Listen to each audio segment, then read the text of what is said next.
Pessoal, bom dia. Essa é a nossa primeira live, ainda em caráter experimental. Eu acredito que nem todos tenham ainda o Instagram instalado, mas é um prazer estar aqui.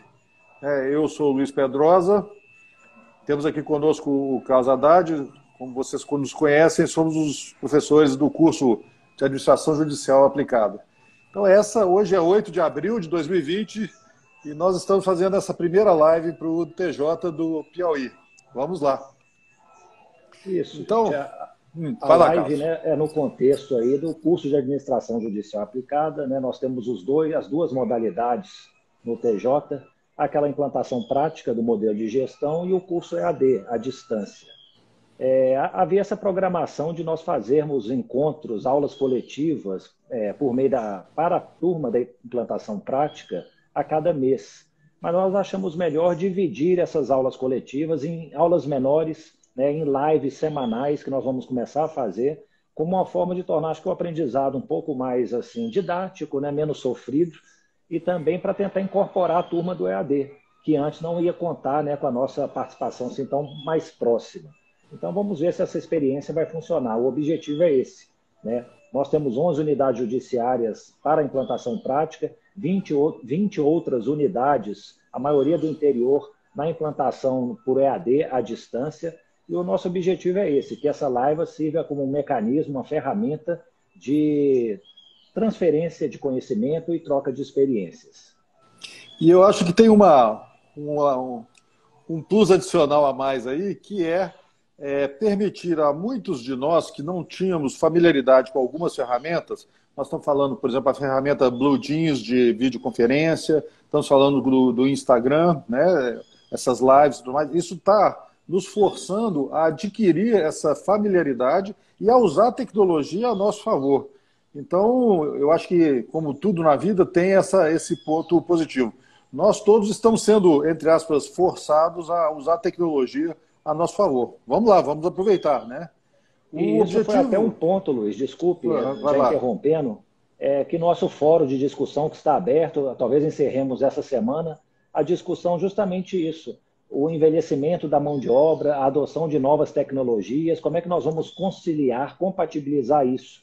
É possível ser eficiente, eficaz, mesmo quando a gente não está muito apto a esses mecanismos modernos? E o objetivo do curso também é esse, nós precisamos estar aptos para a sua utilização. Sair um pouco dessa nossa zona de conforto, né? Porque essa é que é a verdade. A gente fica na zona de conforto, no tiroteio da vida do dia a dia, a gente termina não fazendo aquele esforço, né, de nos familiarizarmos com novas tecnologias. E eu acho que essa é uma das grandes vantagens, um dos subprodutos muito interessantes desse curso, né? O curso era sobre administração judicial aplicada e termina que a gente aprende um monte de outras coisas além de simplesmente a administração judicial. Mas vamos falar sobre o objetivo dessa live, Carlos? Sim. O objetivo hoje, o tema vai ser discutir o diagnóstico inicial das unidades judiciárias, né? Eu acho que esse diagnóstico inicial é o ponto de partida para qualquer implantação de modelo de gestão, quaisquer que sejam as iniciativas de melhoria.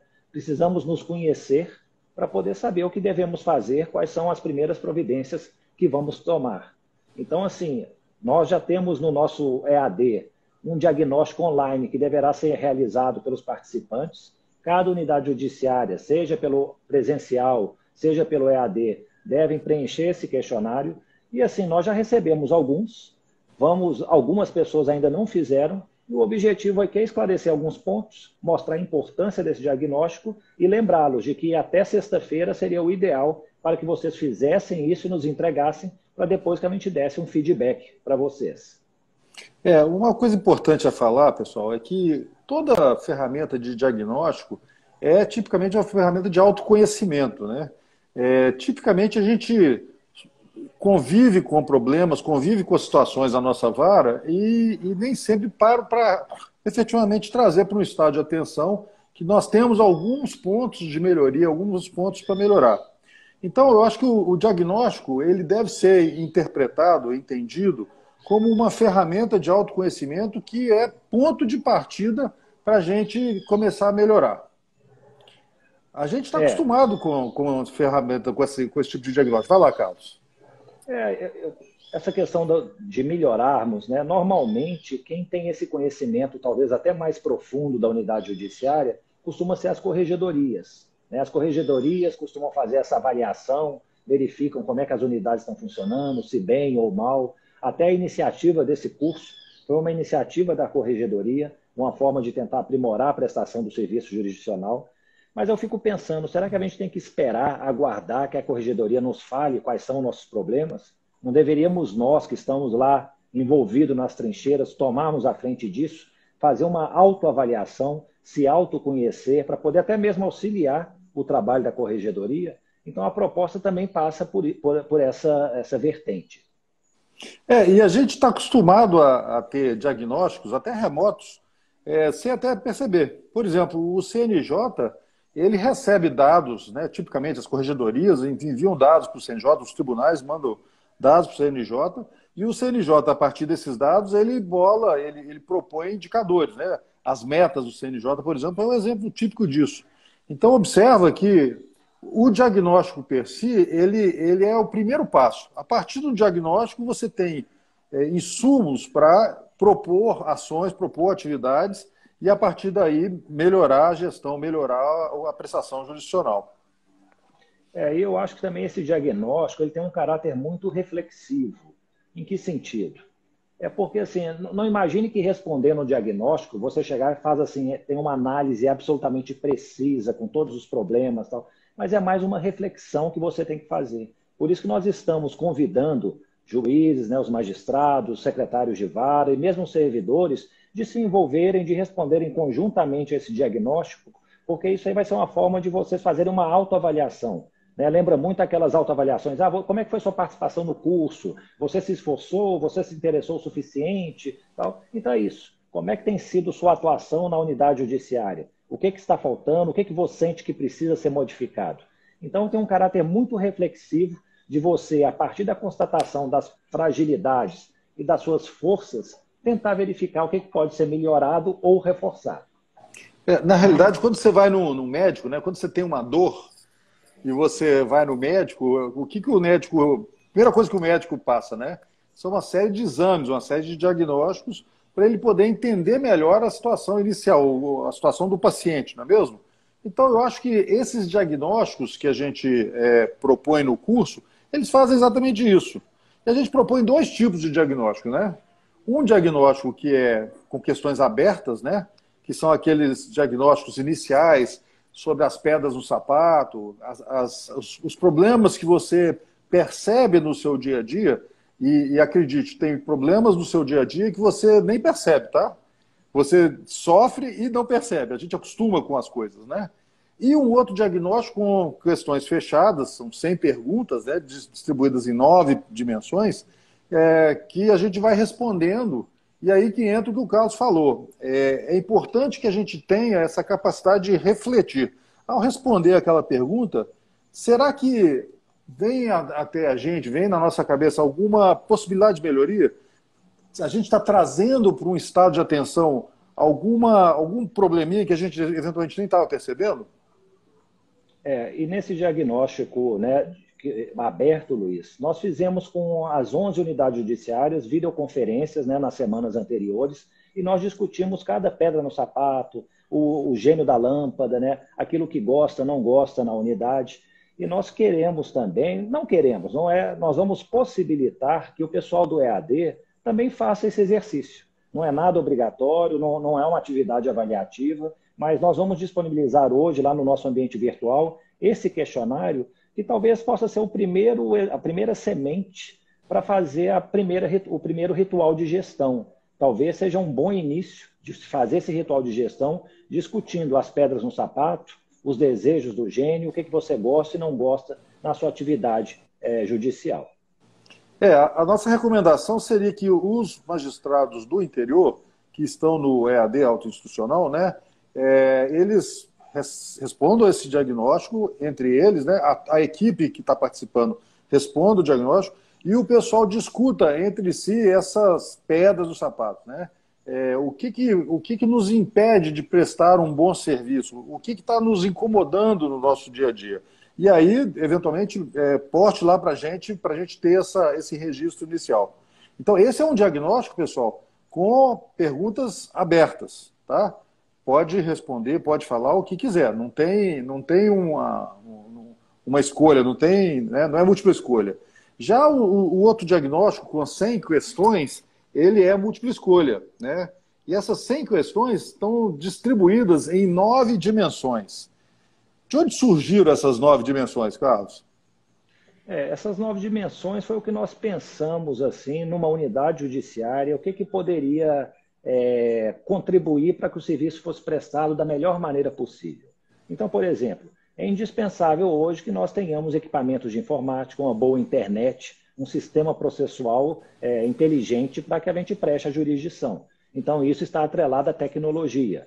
E aí, várias dimensões que nós achamos importantes, como a infraestrutura, né, motivação. Na verdade, isso aqui menciona todos esses diagnósticos. Eu não sei se está muito pequeno para visualizar, mas são esses. São 9 dimensões, né? A gente pode até falar um pouquinho quais são elas, né? Então, infraestrutura e layout da vara, satisfação com o serviço prestado, tipos de demandas e o fluxo de trabalho, tecnologia, clima e motivação, acervo, sustentabilidade, a gestão do conhecimento e a administração da unidade e produtividade. Eu falei numa ordem diferente da figura do Carlos aqui, mas foi a ordem que me ocorreu aqui agora. Agora, a gente propôs essas 9 dimensões a partir da nossa experiência das trincheiras, né, Carlos? Isso, exatamente. Então, nós pensamos assim, uma vara que não conhece o seu acervo, não sabe a quantidade de processo que tramita, não sabe a distribuição de classes processuais, qual que é o percentual que tem de inquéritos policiais, de ações penais, de crimes de roubo, de crimes de tráfico de drogas. Isso aí eu acho que é ruim para a gestão da unidade. Então, o ideal é que o acervo seja conhecido. Então, trata-se de um ponto relacionado ao acervo processual. Então, cada um dessas dimensões, ela vai encontrar diversas perguntas relacionadas nesse questionário de questões objetivas composto por 100 itens. Olha só, além do acervo, né, tem algumas coisas que parecem que não são tão relevantes em termos de problema na unidade judiciária, como, por exemplo, a sustentabilidade. Mas a verdade é que, numa época de recurso escasso, né, na medida em que a gente começa a entender e conhecer a nossa unidade judiciária, né, a gente descobre coisas assim, poxa, nós estamos gastando uma grana com água. Aí vai descobrir que tem um vazamento de água. Nós estamos gastando uma grana com copos descartáveis, né? A gente descobre, então, que poderia haver algumas gestões para reduzir o consumo de copos descartáveis. E assim por diante. Então, da nossa experiência nas trincheiras, a gente entendeu que, no final das contas, as coisas se reduzem a essas 9 dimensões, que ajudam a gente também a pensar o nosso melhoria, o nosso ponto de partida para a melhoria, né? E também identificar algumas prioridades, né? Então, Luiz, você está falando aqui, deixa eu interromper, mas eu me lembro do caso lá de Montes Claros. A gente realmente não tinha um diagnóstico exato sobre o consumo, a sustentabilidade, e começamos a querer saber o que estava acontecendo. E aí foi mencionado lá que o consumo de luz por mês da unidade, né, era uma vara no interior, eram R$ 9.000. Copos descartáveis, nós gastávamos 12 mil copos por mês. Eu fiquei chocado quando eu vi essa informação. E aí nós começamos a adotar medidas para economizar. Eu lembro que 2 meses depois disso, quando a gente começou a cortar ar-condicionado, né, quando o ambiente estava vazio, apagar as luzes, desligar o computador quando ninguém usava, tal, a conta caiu para R$ 5.000. Ou seja, a redução da energia foi significativa. O número de copos, né, eu comprei uma garrafinha, um copo de cerâmica para cada servidor. O número de copos caiu para R$ 3.000 copos, ou seja, isso aí era mais voltado ao atendimento do público externo. Então, assim, o diagnóstico nos permite isso. Vamos tentar identificar como é que está a nossa situação para, a partir daí, adotar medidas que possam melhorar o nosso estado. Então, esse diagnóstico com as 100 questões de múltipla escolha nessas 9 dimensões, ele é um instrumento simples, tá? Obviamente, pode ser muito mais sofisticado, mas a gente quis manter esse instrumento dentro de certos dessa nível de simplicidade para facilitar. Então, ele é um instrumento simples que permite comparação entre as unidades judiciárias, e aí a gente vai falar um pouquinho dos gráficos radar. Nos gráficos radar, a gente vai ver que tem uma curva de referência, que é para você se comparar com as outras unidades do seu tribunal, né? Talvez você possa falar assim, não, mas eu sou uma vara criminal, eu não tenho comparação com uma vara civil, ou uma vara de execução penal, ou uma vara de feitos da fazenda pública, etc. Não, mas na realidade as perguntas que foram propostas são de forma a permitir essa comparação. Como que você está em relação às outras ovelhas do rebanho? Da nossa experiência nas trincheiras, né? Muitas vezes a gente falava, propunha alguma solução e o magistrado, eventualmente a equipe, né, no início muito resistente, falava assim, olha, isso pode ser válido lá em Minas Gerais ou lá na Justiça Federal, né, Carlos? Você dá exemplo aí da Justiça Federal. Mas a nossa situação aqui no Tribunal de Justiça Estadual, ela é muito diferente. Então, baseada nessa experiência nossa, a gente começou a permitir, né, a fazer com que as varas de um determinado tribunal se comparassem entre si. É a situação ideal? Talvez não, porque é uma amostragem das varas, né? Por exemplo, no caso do Tribunal do Piauí, nós estamos falando em 31 unidades judiciárias, especificamente unidades judiciárias, né? Além da escola, da corregedoria, etc., que também são unidades judiciárias, mas são mais unidades administrativas. Mas ainda assim, não tem saída. Estamos todos no Tribunal do Piauí, né? Então, os problemas que afligem algumas varas também vão afligir outras. Por isso que a gente tem essa curva de referência, que é, entre aspas, a média das respostas de todas as unidades presentes. Ô Luiz, é só aqui, a Carolina está perguntando, quem que vai responder esse diagnóstico, né? Cada servidor, os gestores. A princípio, é um diagnóstico por vara, né? O interesse é saber isso, como é que a vara está situando. Se for possível que a equipe toda responda, ok. Se não for possível, os gestores deveriam fazer isso, né? O magistrado, o secretário de vara se reúnem e vê cada um daqueles aspectos para poder responder. Mas o importante é que haja um retrato de cada vara.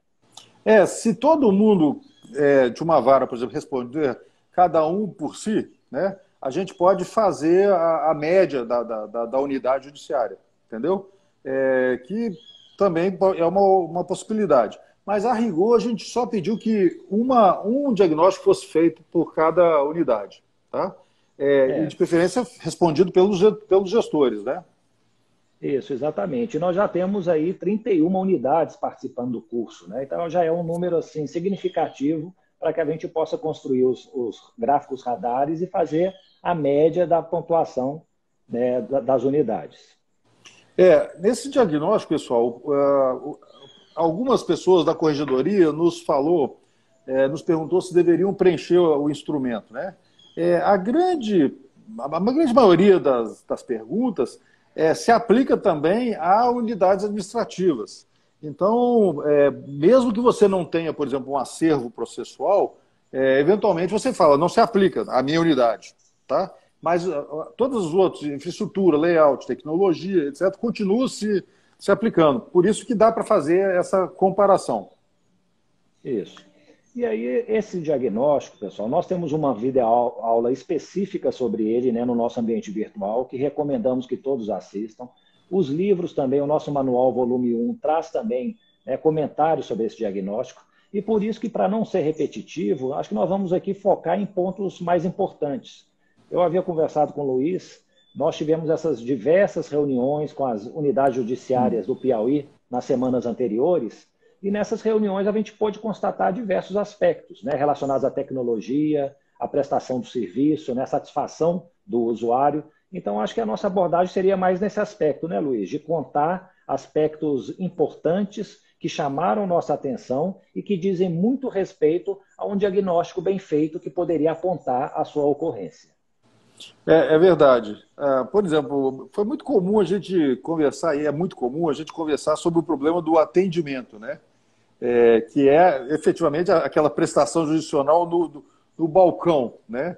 Esse é um problema que aflige muitas das unidades, né? Há uma dimensão que é a satisfação com o serviço prestado. Um pouquinho mais olhando pela ótica do jurisdicionado do que pela ótica de quem está atendendo. Mas, obviamente, que se você consegue atender bem, sem prejudicar o andamento do serviço, o jurisdicionado vai ficar mais feliz, né? Outra É, dimensão interessante. Você quer falar alguma coisa, Carlos? Vai lá. ainda nessa parte do atendimento, eu queria me ater em alguns aspectos, assim, alguns detalhes. Realmente, o que a gente pôde notar é que existe uma preocupação muito grande de magistrados e servidores do TJ Piauí em fazer um bom atendimento ao advogado e às partes. O que também a gente pôde notar é o seguinte: em razão desses atendimentos, muitas atividades são interrompidas a todo tempo. Eu acredito que se isso ocorre na capital, também seja comum no interior do estado. Então, às vezes, como o Luiz disse, né, o magistrado não tem a paz de espírito de poder preparar uma decisão, estudar um processo, porque a todo tempo está sendo interrompido para atender o advogado, atender uma parte. E aí fica aquela questão: como conciliar isso? Como é que eu consigo fazer um bom atendimento e, ao mesmo tempo, reservar meu espaço para poder julgar os processos, decidir com tranquilidade? E aí a gente fez algumas sugestões. Nós propusemos, aliás, o que a gente propõe, né, Luiz, é normalmente coisa que funciona, que costuma funcionar. Nós já implantamos esse modelo de gestão em dezenas, centenas de unidades judiciárias. Então, essas experiências nossas é porque deram certo em algum lugar. Nós não teríamos aqui, né, condições de falar algo que não funcionou. Então, por exemplo, o Posso Ajudar. O Posso Ajudar é um pequeno formulário que se coloca lá no balcão de atendimento.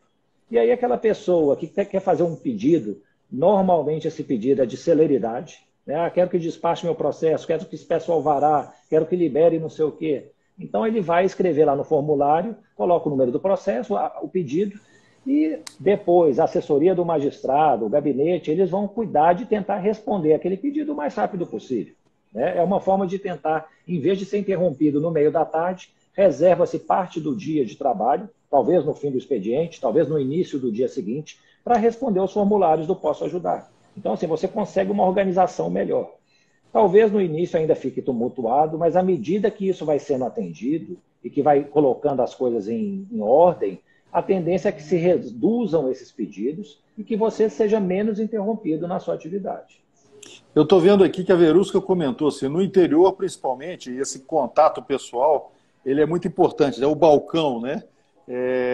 Na medida em que você vai melhorando a gestão da unidade e você vai tendo mais celeridade nos processos, né? Você tem uma redução dos atendimentos no balcão. Isso foi observado, por exemplo, no Juizado Especial Federal aqui em Belo Horizonte, que a gente estava tabulando os atendimentos, horários, o que o pessoal estava buscando, que tipo de... Quem que estava ali do outro lado do balcão, se era uma parte, se era advogado, etc. E a gente percebeu uma redução dos atendimentos à medida em que você começou a ter uma fluidez maior na tramitação dos feitos, né? Uma outra coisa que Itaberito fez, Itaberito é interior aqui de Minas, né? Ele estabeleceu um e-mail de comunicação com a vara e os advogados, antes de ir lá buscar um processo, ter vista um processo, eles mandavam um e-mail solicitando que o processo estivesse lá no atendimento. Então, no dia anterior, o pessoal procurava aquele processo e quando o advogado chegava no balcão, o auto físico já estava lá colocado, né, ali do lado do balcão para ele ter acesso. Com o PJE, isso vai desaparecer, eu acredito, mas nós ainda temos um bom tempo até o desaparecimento completo dos autos físicos, né? Agora, quando você tem auto físico, tem esse problema, né? Chega um advogado querendo ter vista ao auto e aí não se encontra, sai a pessoa do balcão procurando aquele processo pela vara, para todo mundo atrás do processo. É um estresse, né? Além de perturbar o trabalho de todo mundo, perturba também o atendimento, né? Então, essa foi uma ideia interessante que Itaberito implantou.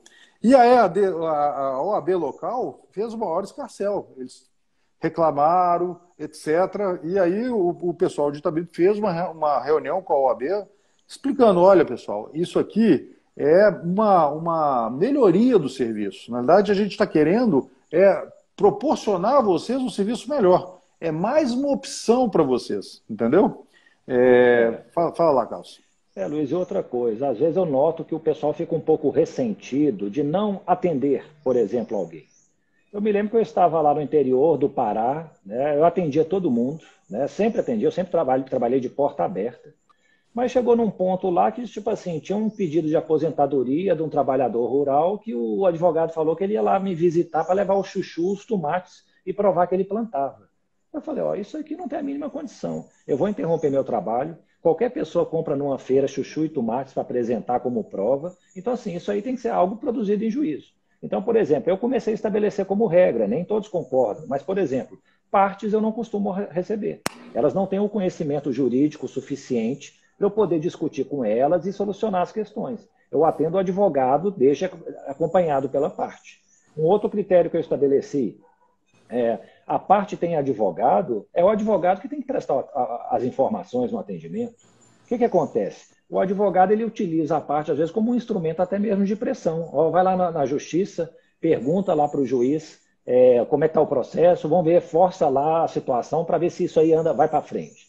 Mas, a princípio, se tem advogado, é ele que vai ter que prestar. E o que acontece? Talvez o tempo que a gente gasta, né, fazendo esse atendimento era um tempo que a gente poderia justamente remanejar para resolver o problema da parte. Isso me lembra muito os ofícios que eu recebia de ouvidoria, de corregedoria do meu tribunal. Eu me lembro quando eu cheguei ao juizado especial, havia milhares de processos. Havia processos conclusos há 4, 5 anos. Então as partes iam reclamar lá da demora e eu dava total razão a elas. Era um absurdo alguém esperar 4, 5 anos para ter uma decisão. E aí a corregedoria começou a me cobrar. Esse processo tal, e essa ouvidoria. Eu, no início, eu perdia tempo respondendo. Perdia tempo em que sentido? Né? Não desmerecendo o trabalho de ouvidoria e corregedoria. Mas eu gastava um tempo preparando um ofício, justificando o atraso. E qual que era a justificativa? Aquela padrão. Volume excessivo de processos, tomei posse agora, estou ainda organizando o serviço, etc. Depois eu comecei a perceber que a corregedoria ela fazia uma consulta à movimentação processual. Ela chegava e falava assim, o juiz respondeu isso e consultando a movimentação processual, o processo foi resolvido. Eu simplesmente parei de responder ofício de corregedoria e de ouvidoria. Se vinha um pedido deles para mim, eu pegava, coloca na pauta e julgo o processo. Pronto. E aí chegava lá na corregedoria, antes dela me mandar um novo ofício, ela consultava e esse processo resolveu. Estava resolvido, ela arquivava. Então o que eu falo é o seguinte, a corregedoria ela não quer receber um ofício. A ouvidoria não quer receber um ofício de um juiz. Eles querem receber a solução de um problema que foi trazido pela parte, pelo advogado. Então é o que eu falo também, né? Quem vai comprar uma furadeira não está querendo uma furadeira, ela está querendo um buraco. Né? A furadeira tem o objetivo de fazer um buraco, você está precisando do buraco. Então quando a gente acha que está atendendo a parte, sendo prestativo com ela, explicando tudo, a parte não quer conversar com o juiz, a parte não quer conversar com os servidores, a parte quer o dinheiro dela no banco. Ela não quer nem a sentença. Ninguém recorre ao judiciário para obter uma sentença. A parte recorre ao judiciário para obter aquela prestação normalmente pecuniária.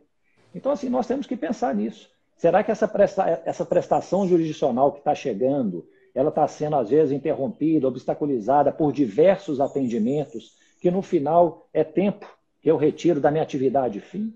Então, assim, é um fino equilíbrio. Eu sei que vai ter partes, por exemplo, totalmente analfabetas, que não têm advogados, estão com a defensoria pública, o atendimento é diferente. Aí sim justifica um atendimento pessoal, explicativo, mas partes com advogado, aí eu falo, né, nós damos sugestões. Cada juiz é senhor da sua vara, sabe a melhor posição a tomar. Mas isso aí foi uma forma que eu achei para poder conciliar o serviço, juntamente com o atendimento do jurisdicionado. Falando em serviço, né, na próximo ciclo nós vamos falar um pouquinho da prestação de serviço ao jurisdicionado, né? E a prestação de serviço, ela segue algumas coisas diferentes, algumas características interessantes, e a gente espera que vocês curtam bastante as aulas que estão vindo aí no segundo ciclo. Agora, a prestação de serviço, dentro da prestação de serviço, o tempo de espera é uma característica, uma dimensão super crítica na nossa percepção de qualidade de serviço. E é exatamente onde a gente falha, né? Agora, eu vi alguém comentando na live, né? Eu já, desculpa não falar o nome, eu perdi o nome de quem comentou, que falou, olha, na medida que a gente movimenta, não deixa o processo parado por mais de 60 dias, diminuiu muito os atendimentos lá no balcão. É mais ou menos isso. A gente só tem que evitar de cair na armadilha de movimentar por movimentar, porque aí é uma, entre aspas, né, uma tarefa que não agrega valor nenhum. Nós estamos perdendo tempo de fazer essa movimentação. Mas, Carlos, vamos avançar? Vai lá. Deixa só o último caso, né, que eu gosto de contar casos, lá também de Montes Claros, questão desse atendimento. O pessoal era muito preocupado em prestar um bom atendimento para a população. Mas o que acontecia? Os processos lá apodreciam. Demoravam 4, 5, 6 anos para serem julgados. Então, assim, eu nunca tive num lugar em que eu fiz mais pedidos de habilitação quase do que de sentença. Ou seja, saía a sentença, mas a pessoa já estava morta. Tinha que chamar os sucessores para poder receber o que era devido. Então, o que a gente começou a fazer? Começamos a implantar um modelo de gestão, começou a melhorar e tal. No final das contas, as ações do juizado especial, elas estavam transcorrendo, né, pela teoria das filas, lá em 300 dias. Ou seja, gastava-se 10 meses da inicial até a sentença. E aí um servidor chegou para mim e falou assim, doutor, acabou a emoção. Eu falei, como assim acabou a emoção? Ele falou, não, aqui, ó, antigamente, a parte ajuizava uma ação, aí depois de um ano ela voltava. Eu falava, cadê meu processo? Aí chegava, o juiz vai despachar a inicial. Daí ela ia lá. No segundo ano ela aparecia de novo, cadê meu processo? O juiz despachou a inicial, agora ele vai marcar uma audiência. Tá bom. Quer tomar um cafezinho? Não, vamos tomar um cafezinho aqui e tal. Aí na terceira vez, aí a audiência foi marcada, marcou, para daqui 6 meses. Que bom, tal. Vamos tomar um cafezinho? Vamos, eu trouxe um queijinho aqui também, tal. Depois de 5 anos, saía a sentença. Aí a parte abraçava o servidor, eles choravam juntos, emocionados, foi uma luta. Depois que começou a durar 10 meses o processo, acabou essa emoção. Esses vínculos, né, amorosos, de cordialidade, acabaram, desapareceram. E aí a questão é, você quer manter vínculos amorosos com o servidor ou você quer fazer uma prestação jurisdicional mais eficiente? Com o jurisdicionado, né, Carlos? Perdão, com o jurisdicionado. Com o jurisdicionado mais eficiente. Ou seja, outra coisa, é possível conciliar os dois? Eu acho que é perfeitamente possível. Você trata o jurisdicionado muito bem e dá um atendimento à prestação jurisdicional também excelente. Deixa eu fazer uma observação. O Germano falou, fui eu que fiz esse comentário. De fato, às vezes a gente vê unidades judiciárias que são muito bem geridas, que tem um clima muito bom, o pessoal está motivado, mas por um motivo ou do outro, as pilhas de processos parados há mais de 100 dias abundam, né? Por algum motivo, no tiroteio, né? Pelo fato de não ter uma gestão estruturada, fica lá os processos. Então, uma das grandes coisas do modelo de gestão é a gente começar a prestar mais atenção nesses prazos, né? No número de processos parados há mais de X dias, 120 dias ou 150 dias, porque aí, pouco a pouco, nós vamos reduzindo essa pilha dos processos parados. E em um caso, eu já não me lembro que vara que era, o pessoal foi reduziu abaixo de 60 dias, eles estavam chegando a 30 dias. Agora, olha só que bênção não seria, pessoal, se em todas as unidades judiciárias do Piauí a gente tivesse algo do tipo, qualquer solicitação entrou e você processa no mesmo mês. Você não deixa passar para o mês seguinte. Olha que bênção não seria, né? A prestação jurisdicional seria muito mais tranquila e também tranquila para os servidores. E isso é uma das coisas que a gente percebe muito claramente. O modelo de gestão, ele traz paz de espírito, ele traz qualidade de vida no trabalho aos servidores. Porque você começa a ter... Primeiro, você perde aquele sentimento de enxugar gelo e você começa a ter foco no seu trabalho. Você começa a ter menos retrabalho para despachar, para fazer a tramitação fluir com mais propriedade. Vamos avançar, Carlos? Bom, você ficou também um pouco impressionado, eu não digo impressionado não, mas assim, chamou a sua atenção a questão da tecnologia, né, Luiz? Uma das dimensões do nosso diagnóstico. Sim, a gente percebe em todos os tribunais, né? TI não é exatamente uma competência é, assim, dos tribunais, né? Em todo lugar que a gente vai, a gente vê dificuldade de acesso, sistemas lentos e tudo mais. Mas isso não quer dizer, pessoal, que a gente não deva anotar os momentos que o sistema não está funcionando, não quer dizer que a gente tenha esse estado de atenção. No diagnóstico, a gente faz algumas perguntas sobre senhas, sobre o uso, sobre a disponibilidade de sistemas, que é exatamente isso, é para a gente entender, né, se essa dimensão está, como que essa dimensão está. Eventualmente, você pode ter problemas localizados em uma vara. É um prédio. Lembra da segunda civil aqui da Justiça Federal? O pessoal tinha choque por conta do cabeamento e da secura do local, o pessoal tinha choque eletrostático na vara, né? Então, você pode estar tendo um problema localizado em relação aos seus colegas, né? Por isso que é tão importante a curva de referência. E se você tiver, vamos atrás de uma solução. É super importante. Eu queria falar um pouquinho sobre o gráfico radar, Carlos. Quem sabe a gente não mostra o gráfico radar? Sim, vamos lá então.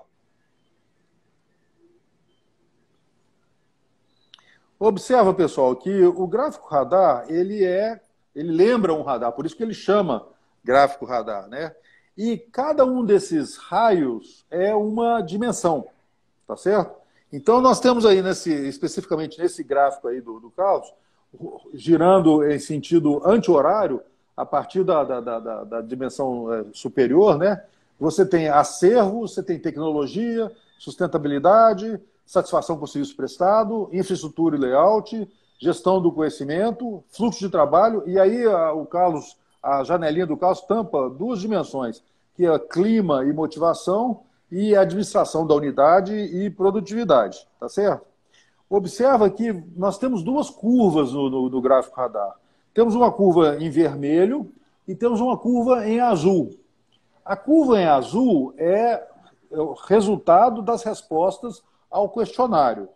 A curva em vermelho é a média do tribunal, né?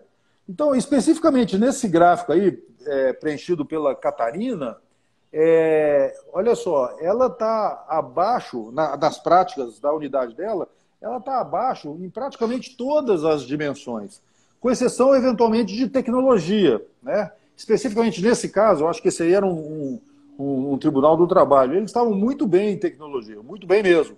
Sistemas funcionando bem, acesso, etc. Tá?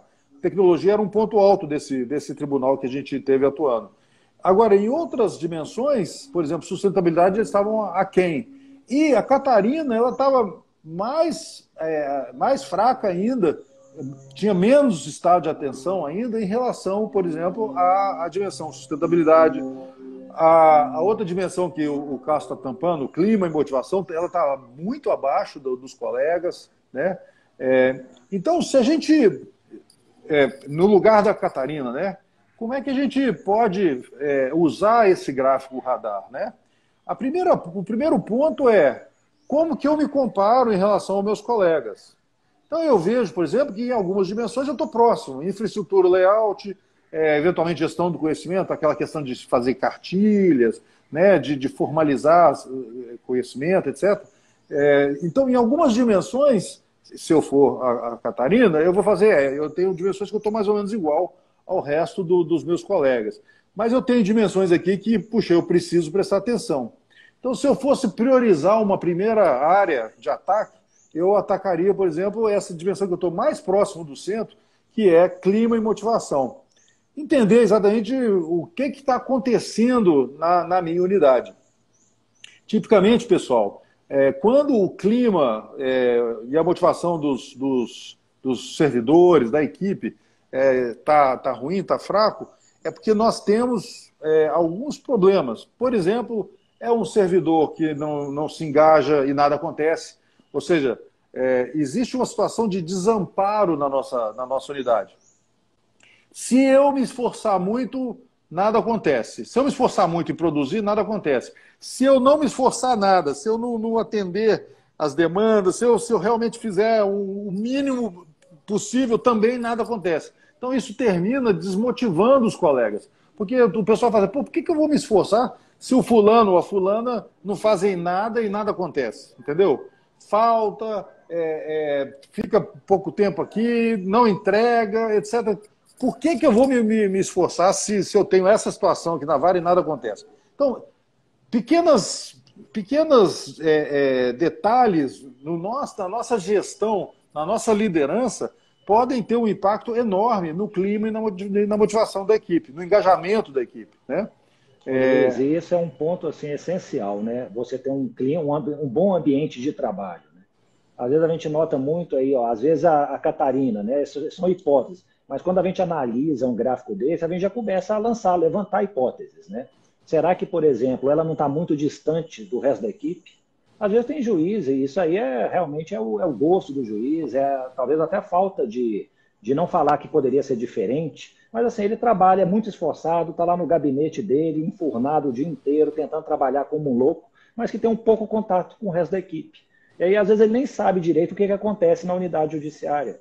Às vezes, existe uma separação na unidade judiciária, que a gente nem deveria falar em unidade judiciária, né? Deveria ser o quê? Duplicidade judiciária, que tem lá a secretaria e tem o gabinete. Ou seja, que não se conversam, não se relacionam, não cuidam das suas interfaces. Então, tudo isso eu acho que tem uma repercussão no clima. E, sinceramente, né, é difícil você eleger coisas principais, mas um local em que o clima, a motivação da equipe é ruim, dificilmente você vai ter bons resultados. Pessoal, e olha só, a gente, no final das contas, a gente dedica uma parte muito grande das nossas vidas na prestação jurisdicional. Esse tempo que a gente está na vara, ele tem que ser um momento de paz de espírito, de trabalho, de tranquilidade. Uma vara em que o clima é ruim, em que as pessoas estão desmotivadas, que há muito conflito, ninguém merece, ninguém merece. Então, um dos pontos interessantes que o modelo de gestão traz é exatamente isso. Primeiro, identificar pequenos entraves, pequenos problemas ao clima, à motivação da equipe, né? E removê-los. A gente tem que dar um jeito de remover. E como que a gente faz isso? Como é que a gente atua em cima disso? Através da nossa percepção sobre a nossa liderança. Eu acho que o magistrado, a magistrada e o secretário, o diretor de secretaria, né? Eles e elas, né? Eles são líderes da equipe. Então, a liderança, o estilo de liderança, nós vamos falar sobre isso, acho que no terceiro ciclo, né, Carlos? Ou já é no próximo? Acho que é no próximo já. No segundo ciclo. No segundo ciclo, nós vamos falar sobre liderança, conflito, engajamento, né?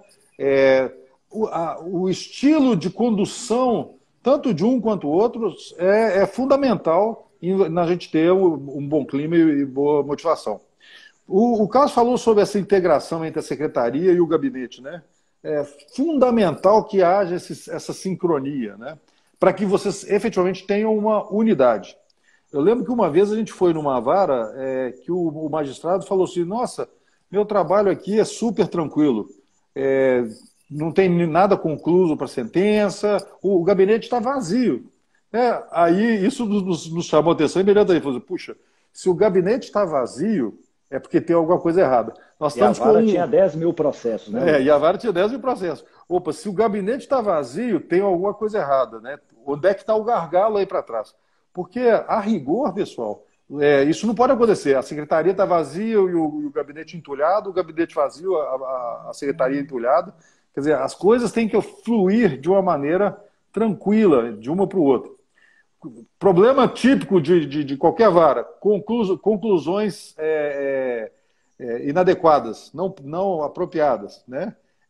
Isso é falta de sincronia entre o gabinete e a secretaria.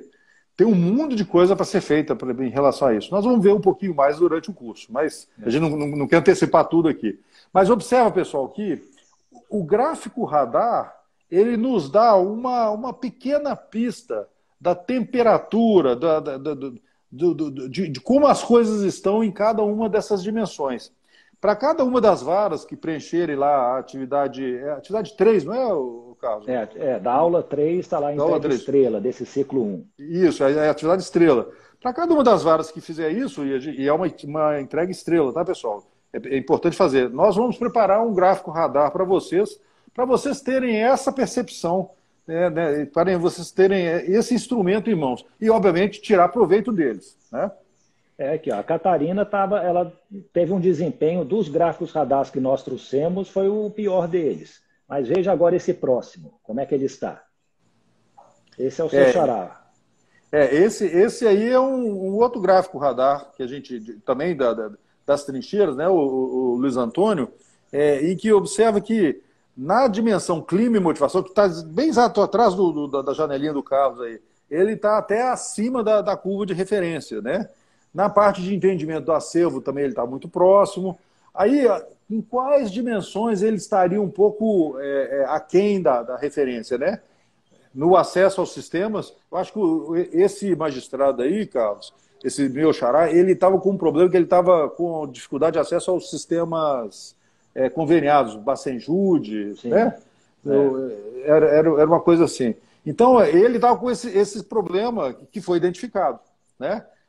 Outras dimensões interessantes que ele está abaixo da referência. Olha ali a gestão do conhecimento.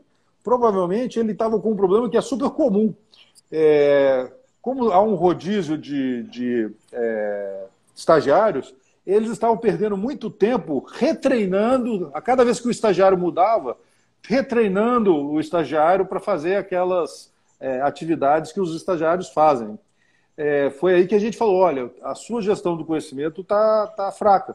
Você precisa estabelecer cartilhas, manuais que facilitem os estagiários novatos que chegarem, facilitem eles aprenderem as rotinas. Então, a partir do momento que você investe o tempo fazendo uma rotina, o pessoal que chega lê aquele manual, você pode arguí-los, pode, né, ver se eles entenderam bem, mas a partir dali, aquela cartilha é consulta, é referência, eles conseguem desempenhar determinadas funções, rotinas, sem que você perca tempo treinando os estagiários. Então, provavelmente, esse era o caso lá do meu xará, do Luiz Antônio. Você lembra mais alguma coisa sobre esse caso, Carlos? Não, eu acho que basicamente isso, Luiz, né? E realmente essa questão de ter os manuais é muito importante. Eu lá no meu gabinete, por exemplo, eu estou numa turma recursal hoje em dia. Então, assim, o trabalho é mais limitado. Mas mesmo assim, eu tenho lá o meu manual do gabinete. Como é que faz para publicar uma pauta de julgamento, como que elabora uma sinopse de julgamento, que até mesmo o que os estagiários, servidores podem ou não escrever numa sentença, numa decisão, aliás, num acordo. Então eu falo assim, ó, evite utilizar tais e tais expressões, não faça dessa maneira, procure fazer isso. Tal. Então, assim, eu acho muito importante que a gente consiga materializar esse conhecimento, né, reduzir isso a escrito, para que possa ser consultado por todas as pessoas que vão passando por lá. Agora, a partir do momento que você tem uma primeira versão do manual ou da cartilha, a cada vez que essa cartilha é utilizada, ela tem que melhorar. Então, a pessoa que recebe a cartilha, lê aí, depois a gente conversa. Ela tem que propor pequenas melhorias. Isso aqui não ficou claro, isso aqui já mudou, essa figura aqui dessa tela, desse sistema já mudou, etc. Nós, nas varas que estavam em implantação prática, nós fizemos uma cartilha de como instalar e utilizar o BlueJeans, que é a plataforma de videoconferência que nós estamos usando. É uma coisa daquele tipo, né? É um passo a passo, é a receita de bolo. Como é que você tem que fazer para para conquistar determinado objetivo, né? É coisa simples. Vamos lá, Luiz, Carlos. e o último radar, ó, esse aqui dá gosto de ver. Ó. Esse aí era o radar de um magistrado, né, o doutor Eduardo, que ele se viu melhor do que a referência em praticamente todas as dimensões. De fato, ele já tinha uma experiência muito ampla e já tinha práticas, né, muito interessantes em todas as dimensões. Agora, pode ser também, né, se esse é o seu caso, de que a sua curva, né, seja melhor que a referência em todas as dimensões, pode ser também uma situação de você estar super avaliando ou sendo muito leniente na sua avaliação do diagnóstico. A gente tem que ser o mais próximo da realidade possível, né? Senão o diagnóstico perde o sentido de ser. É uma autoavaliação, né? Então, assim, você tem que ser sincero. Então, você tem que expor realmente aquilo que você pensa e acredita. E outra coisa, às vezes pode estar realmente acima da média. O que também a gente pode falar, né, Luiz? O fato de estar acima da média também não significa que seja, ó, isso aqui é o top, né? Está imodificável. A nossa filosofia é da melhoria contínua, né? Sempre é possível melhorar um pouquinho mais. E também tem aquele ditado, né? Em terra de cego, caolho é rei. Então, às vezes, a situação pode estar muito ruim no local, e se você se destaca, não é também algo tão significativo. Mas o que, que acontece? Implantando o modelo de gestão, não tenho dúvida nenhuma que se a gente tirar um radar hoje, um radar daqui meses, nós vamos ver que essas dimensões vão sempre melhorar. Não sei se a tecnologia vai dar tempo, né? Isso aí depende muito mais do tribunal do que da gente. Mas, nos outros aspectos, é possível que melhore significativamente. Olha, mesmo a infraestrutura e layout, lembra da vara de Manhuaçu, que o pessoal pediu um descanso para o pé, lembra? Era a vara federal de Manhuaçu. Em questão de 10 dias, o pessoal conseguiu o descanso, conseguiu melhorar lá a situação, a ergonomia dos postos de trabalho. Então, pessoal, o primeiro ponto que a gente quer chamar a atenção de vocês é isso. E é por isso que tem os pedidos ao gênio, né? É preciso primeiro a gente trazer para um estado de atenção o que a gente quer melhorar. E sem pedir, a gente não vai chegar a lugar nenhum. O não a gente já tem, não é mesmo? Então, assim, esse é um ponto importante. Uma das coisas boas do TJ do Piauí é que a Lara, o Pedro, o pessoal da Corregedoria está acompanhando a situação das varas e eu tenho certeza que eles estão se surpreendendo ao participar das reuniões para entender que assim, alguns estados, algumas coisas que acontecem que, na verdade, não tem como saber tudo, né? E, eventualmente, a vara está lá sem pedir, sem informar, sem reclamar, né? Então, esse é o primeiro passo, pessoal. A gente tem que ser mais proativo e mais atento e não aceitar uma condição de trabalho que não seja a nossa o ideal, o nosso desejado. Pode até não ser, mas a gente tem que ter esse estado de atenção e brigar para chegar onde a gente quer chegar. Tá certo, Luiz, e para você ver, você estava dando um exemplo aí do descanso de pé. Uma coisa aparentemente simples, né? Mas era uma coisa que não era conhecida.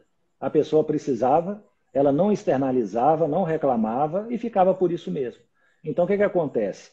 Com esse diagnóstico, com o diagnóstico aberto que nós vamos disponibilizar também para o pessoal do EAD, às vezes essas pedras no sapato discutidas em grupo, né, de uma maneira educada, de uma maneira tranquila, isso aí vai dar início a diversas melhorias que vão contribuir para melhorar a qualidade de vida no trabalho.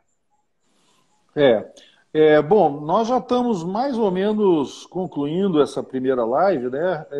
Mas a gente tem alguns avisos importantes para a gente falar, né? Por exemplo, primeiro, a gente quer fazer uma live por semana agora nos próximos meses, até setembro, tá, pessoal? E cada transmissão vai ser comunicada previamente, como aconteceu dessa vez, um pouquinho menos, porque a gente ainda está estabelecendo vias de comunicação, né? Mas nós vamos avisar e também avisar o tema da próxima live, tá certo? Já dá para adiantar o tema, viu, Luiz? Semana que vem nós temos que falar sobre o ritual de gestão. Porque que legal. O ritual de gestão ele faz parte do segundo ciclo, né? A entrega estrela. Todas as unidades vão ter que começar a realizar seus rituais de gestão. O pessoal da implantação prática vai realizar o ritual em nossa companhia, né? Mas o pessoal do EAD, eles vão estar à distância e nós podemos, assim, né, à medida do possível, tentar acompanhar. Mas o objetivo é sempre tentar apresentar como é que é simples o ritual de gestão e como ele é importante que seja realizado. Exatamente. O ritual de gestão é um momento de sincronização, né, de falar de problemas, né? Eu acho que isso é muito, muito importante, né? Bom, então, uma outra coisa importante, pessoal, é que essas lives elas são alimentadas por vocês. Então, a gente, na plataforma EAD, nós temos alguns mecanismos de vocês colocarem dúvidas ou compartilhar coisas interessantes. Então, tem lá os fóruns de dúvida, fórum de compartilhamento, né? Que, por favor, postem suas contribuições lá, porque isso vai enriquecer as próximas lives, né? Eu acho que a nossa ideia é que a gente seja também um mecanismo de compartilhamento de boas práticas, de levar e trazer boas notícias, coisas interessantes, como a gente já faz, só que de outras varas para vocês, né? Então, um ponto importante, não deixem de nos informar, de compartilhar dúvidas, sugestões e boas práticas, tá certo? Carlos, quando é que a próxima live vai ser? Vamos marcar então quarta-feira, próxima semana, às 11 horas novamente. Eu acho que é um bom horário. E aí, de qualquer maneira, quem não puder participar, nós vamos disponibilizar agora a live no nosso canal do YouTube e também lá no Ambiente EAD, para que todos possam assistir e qualquer dúvida, né, basta perguntar. Uma outra coisa, não se esqueçam de fazer o questionário diagnóstico online, né? Se vocês puderem fazer até sexta-feira, né, Mas eu acho que nós temos mais algum anúncio, Carlos? não, eu acho que é basicamente isso, Luiz. Tá certo. Então, pessoal, foi um prazer estar com vocês. Espero que vocês tenham curtido essa live. Até semana que vem, né? E não deixem, para quem não conseguiu acompanhar a live toda, por favor, olhe nosso canal do YouTube e também a plataforma EAD, para a gente não deixar de perder esse conteúdo, tá bom? Isso, pessoal. Espero que tenham gostado. Um abraço a todos e até a próxima semana. Até a próxima semana.